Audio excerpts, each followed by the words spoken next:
ವರವೂ ಅಲ್ಲ, ಶಾಪವೂ ಅಲ್ಲ. ನಿಮಗೆ ದೇವರು ಕೊಟ್ಟಿರುವಂತ ಜೀವನದ ಒಂದು ಪರೀಕ್ಷೆ ಅಂತೇಳಿ ನಾನು ಭಾವಿಸ್ಕೊಂಡಿದ್ದೇನೆ.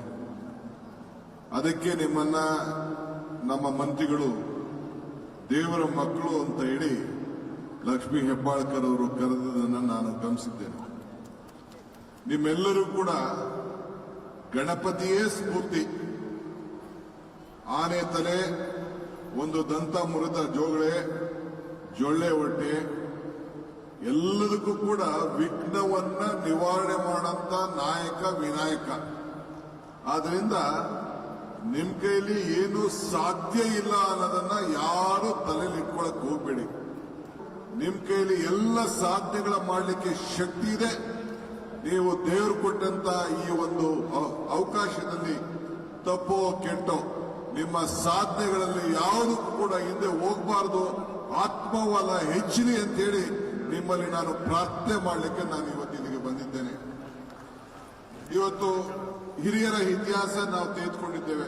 ನಮ್ಮ ರಾಜ್ಯದಲ್ಲೇ ಶಿಶುನಾಳ ಶರೀಫ್ರಿಂದ ಹಿಡಿದು ಬಹಳ ಜನ ಅನೇಕರು ಎಲ್ಲರೂ ಕೂಡ ಇವತ್ತು ಅವರ ಎಲ್ಲ ಮರೆತು ಈ ದೇಶಕ್ಕೆ ಅನೇಕ ಕೊಡುಗೆಗಳನ್ನು ಕೊಟ್ಟು ಹೋಗಿದ್ದಾರೆ. ಪುಟ್ಟರಾಜ್ ಗವಾಯರ್ ಅವರು, ಪಂಚಾಕ್ಷರಿ ಗವಾಯರ್ ಅವರು ಎಲ್ಲ ನಮಗೆ ಸ್ಫೂರ್ತಿಯನ್ನ ತಂದಿದ್ದಾರೆ. ಕಳೆದ ಒಲಿಂಪಿಕ್ಸ್ ನಲ್ಲಿ ನಮಗೆ ಹೆಚ್ಚು ಪ್ರಶಸ್ತಿ ಸಿಕ್ಕಿಲ್ಲ.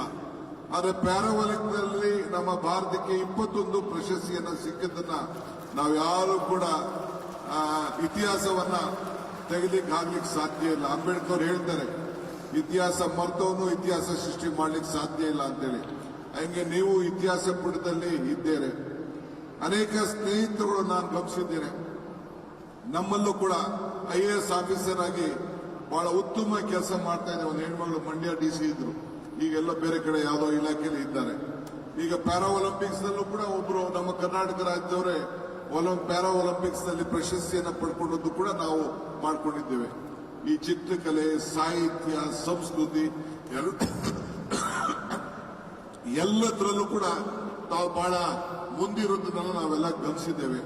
ಸರ್ಕಾರ ನಿಮಗೋಸ್ಕರ ಪ್ರತ್ಯೇಕವಾದಂತಹ ಇಲಾಖೆಯನ್ನು ಇಟ್ಟು ನಿಮ್ಮ ಬದುಕಿನಲ್ಲಿ ಒಂದು ಬೆಳಕನ್ನ ತರಬೇಕು ಅನ್ನೋ ದೃಷ್ಟಿಯಿಂದ ಅದಕ್ಕೆ ಮುಖ್ಯಮಂತ್ರಿಗಳು, ನಾನು ಮತ್ತು ನಿಮ್ಮ ಮಂತ್ರಿ ಲಕ್ಷ್ಮೀ ಹೆಬ್ಬಾಳ್ಕರ್ ಸೇರಿ ನಮ್ಮ ವಿಕಲಚೇತನಕ್ಕೆ ಒಳಗಾದಂತವ್ರ ಕೈಲೇ ಈ ಜ್ಯೋತಿಯನ್ನ ನಿಮ್ಮ ಮನೆ ಬೆಳಗಬೇಕು, ನಿಮ್ಮ ಬದುಕು ಬೆಳಗಬೇಕು ಅಂತೇಳಿ ಈ ಜ್ಯೋತಿಯನ್ನ ಈ ಸಂದರ್ಭದಲ್ಲಿ ನಿಮ್ಮ ಕೈಲೇ ಬೆಳಗಿಸಿ ಈ ಕಾರ್ಯಕ್ರಮವನ್ನು ಉದ್ಘಾಟನೆಯನ್ನ ಮಾಡಿದ್ದಾರೆ. ಆದ್ರಿಂದ ನೀವು ಯಾವ ಕಾರಣಕ್ಕೂ ಧೈರ್ಯವನ್ನ ಕಳ್ಕೊಳ್ಬಾರದು. ನಮ್ಮ ಸರ್ಕಾರ ಸಿದ್ದರಾಮಯ್ಯ ಸರ್ಕಾರ ನಿಮ್ಮ ಮನೆ ಬಾಗಿಲಿಗೆ ಬಂದು ನಿಮ್ಮೆಲ್ಲ ಕಾರ್ಯಕ್ರಮವನ್ನು ಕೂಡ ಈ ಸಂದರ್ಭದಲ್ಲಿ ಏನೇನು ನಿಮ್ಮ ಕೊರತೆಗಳಿದೆ, ನಿಮ್ಮ ಭಾವನೆಗಳಿದೆ, ಆ ಭಾವನೆಗಳಿಗೆ ಸ್ಪಂದಿಸಿ ನಾವು ನಿಮ್ಮ ಜೊತೆಲಿ ಕೆಲಸ ಮಾಡಲಿಕ್ಕೆ ನಾವು ಸಿದ್ಧರಾಗಿದ್ದೇವೆ ಅನ್ನೋ ಮಾತನ್ನ ಈ ಸಂದರ್ಭದಲ್ಲಿ ಹೇಳಿ, ಭಗವಂತ ನಿಮಗೆ ಒಳ್ಳೇದು ಮಾಡಲಿ, ಆತ್ಮಧೈರ್ಯ ನಿಮಗೆ ತುಂಬಲಿ. ನೀವು ಕೂಡ ಯಾರಿಗೂ ಕೂಡ ಸರಿಸಾಮಾನ್ಯರಲ್ಲ, ನಿಮ್ದೇನು ತಪ್ಪಿಲ್ಲ.